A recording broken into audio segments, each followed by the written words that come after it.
اعوذ باللہ السمیع العلیم من الشیطان اللعین الرجیم بسم اللہ الرحمن الرحیم الحمد للہ وکفی وسلام علی عبادہ الذین اصطفی الذین اذھب اللہ عنہم الرجس وطہرہم تطہیرا وقال اللہ سبحانہ وتعالی فی کلامہ المجید بسم اللہ الرحمن الرحیم انک لعلی خلق عظیم۔ سورہ مبارک قلم کی آیت نمبر 4 کے ذیل میں آپ کی خدمت میں ایک مختصر سے اخلاقی زاویے کو پیش کرنا مقصود ہے۔ یہ آیت شریفہ مفسرین متفق ہیں اس بات پر کہ ختمی مرتبت صلی اللہ علیہ وآلہ وسلم کی حسن خلق اور آپ کے اخلاق کے بارے میں ہے۔ در حقیقت ختمی مرتبت کی ذات گرامی کو پروردگار عالم نے قرآن میں تمام انسانیت کے لیے اسوہ قرار دیا ہے، آئیڈیل قرار دیا ہے، نمونہ عمل قرار دیا گیا ہے۔ لہٰذا ایک لفظ استعمال ہوتا ہے حسن خلق، جس کا آسان ترجمہ آپ کی خدمت میں اگر پیش کیا جائے تو یعنی پسندیدہ اور اچھی عادات۔ چنانچہ اس شخص کو خوش اخلاق کہا جاتا ہے کہ جس کے ہاں اچھی عادتیں ہوں۔ اس لفظ کے بارے میں جب چھٹے امام حضرت امام جعفر صادق علیہ السلام سے پوچھا گیا تو آپ نے اس طرح سے اس کی تشریح فرمائی۔ آپ نے ارشاد فرمایا ان تلین جانبک وتطیب کلامک وتلقى اخاک ببشر حسن۔ امام فرماتے ہیں کہ جب تم کسی سے ملاقات کرو تو اپنی ملاقات کے انداز میں نرمی برتو، اپنی گفتگو کو شائستہ بناؤ اور اپنے بھائی سے خندہ پیشانی سے ملو۔ مراد یہی ہے کہ جب بھی انسان کلام کرے تو اس کی گفتگو نہایت نرم ہونی چاہیے، خوش مزاج ہونی چاہیے۔ یعنی جب بھی کوئی آپ سے ملے اور ایک مرتبہ آپ کی آواز اور آپ کے کلام کرنے کے انداز کو سنے تو اس کا دل کرے کہ ہاں دوبارہ بھی اس سے بات کی جائے۔ ائمہ معصومین علیہ الصلوۃ والسلام کے ارشادات میں اور خاص طور پر ایک اور زاویے کو آپ کی خدمت میں پیش کروں تو وہ یہ ہے کہ اگر حضرت آدم سے لے کر ہر وہ حجت خدا جسے پروردگار عالم نے انسان کی ہدایت کے لیے بھیجا، اگر آپ ان کی زندگانیوں کا مطالعہ کریں تو یہی چیز آپ کو ملے گی کہ وہ خوش اخلاق تھے۔ ان کے اخلاق جیسا کسی کا اخلاق نہیں تھا۔ وہ اپنے زمانے کے بہترین نرم مزاج تھے اور بہت زیادہ انس رکھنے والے تھے۔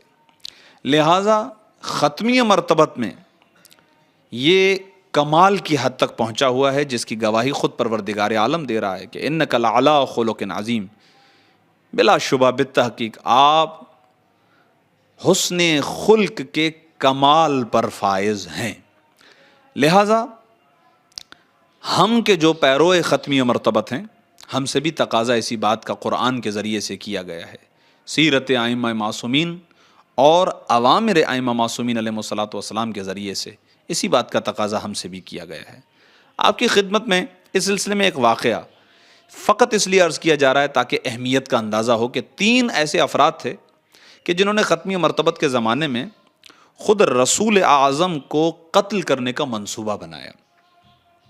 آپ نے امیر المومنین کو بھیجا کہ ان تینوں کو قتل کر دو۔ مولا جب ان سے جہاد کے لیے گئے تو مولا نے ایک کو قتل کیا اور 2 کو رسول اللہ کی خدمت میں لے کر آئے۔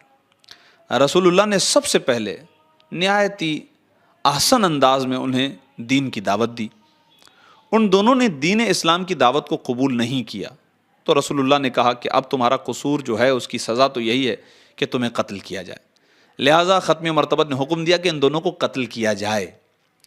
اور جیسے ہی یہ فرمان رسول جاری ہوا، روایت یہ کہتی ہے، اصول کافی کے اندر یہ روایت موجود ہے کہ پروردگار عالم نے جبرائیل کو بھیجا اور کہا کہ اے رسول، ان دونوں میں سے ایک کو تو قتل کر دیا جائے لیکن ایک شخص کو چھوڑ دیا جائے۔ کہا اس کی وجہ کیا ہے جبرائیل؟ کہا وجہ یہ کہ یہ شخص کہ جسے چھوڑا جا رہا ہے، پروردگار فرماتا ہے کہ یہ بہت ہی خوش اخلاق ہے، بہت ہی بہترین اخلاق رکھنے والا ہے، بہت ہی مہربان ہے اور سخاوت مند ہے۔ یہ بھی خوش اخلاقی کے اندر ایک چیز آ جاتی ہے کہ انسان سخاوت مند ہو۔ تو جیسے ہی اللہ کے رسول نے یہ سنا کہ جبرائیل نے یہ کہا ہے تو اس شخص سے کہا کہ تمہیں چھوڑا جا رہا ہے اس لیے کہ میرے پروردگار عالم کا یہی حکم ہے. تو اس نے سوال کیا کہ کیوں چھوڑا جا رہا ہے, وجہ کیا ہے؟ کہا اس کی وجہ یہ ہے کہ تم خوش اخلاق ہو, تمہارا اخلاق اچھا ہے, تم سخاوت مند ہو.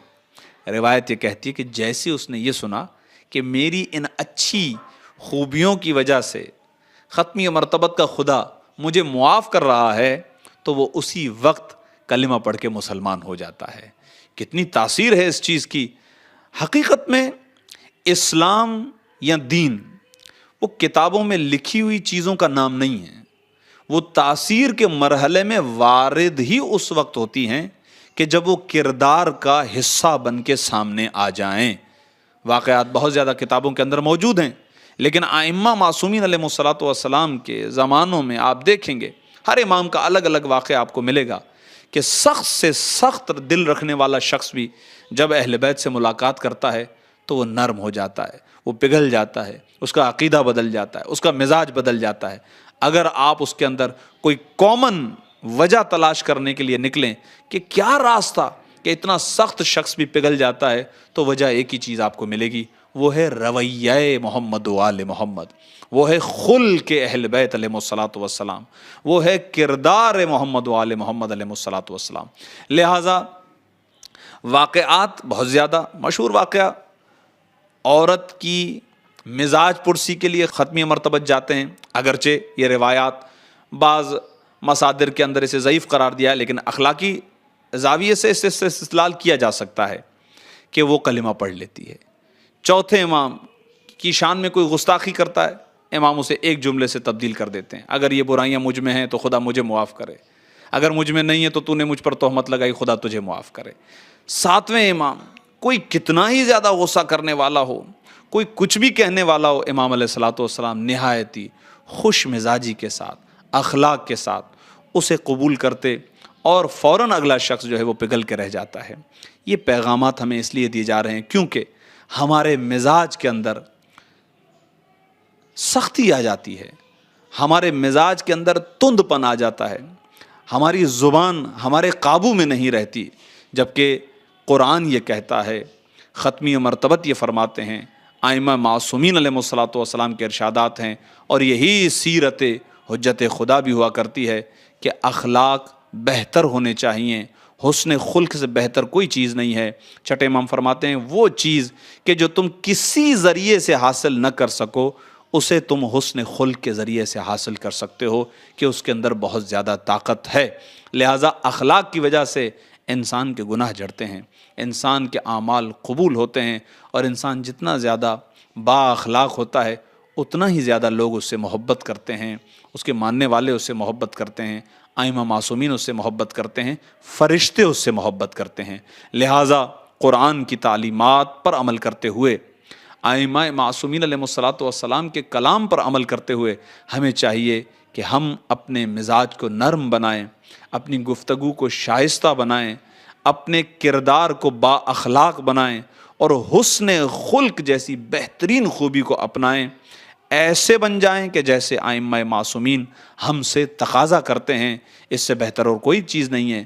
جب ایک عام فرد سے یہ سوال کیا جائے کہ اگر حضرت حجت ظہور فرمائیں تو تم اپنے آپ کو کہاں دیکھنا چاہو گے, تو وہ یہی کہے گا کہ میں اپنے امام کے ساتھ رہنا چاہوں گا, میں یہ چاہوں گا کہ میں اپنے مولا کے قریب رہوں. ضروری ہے کہ جب انسان یہ چاہتا ہے کہ اپنے مولا کے قریب رہے تو ان عادات کو اپنائے, ان اطوار کو اپنائے, ان طریقوں کو اپنائے کہ جو طریقے ہمیں اہل بیت علیہ الصلوۃ والسلام سے قریب کریں, محمد و آل محمد کے قریب کریں. لہٰذا ضروری ہے کہ انسان خوش مزاج ہو, انسان با اخلاق ہو, انسان اچھی سیرت رکھنے والا ہو, انسان با کردار ہو.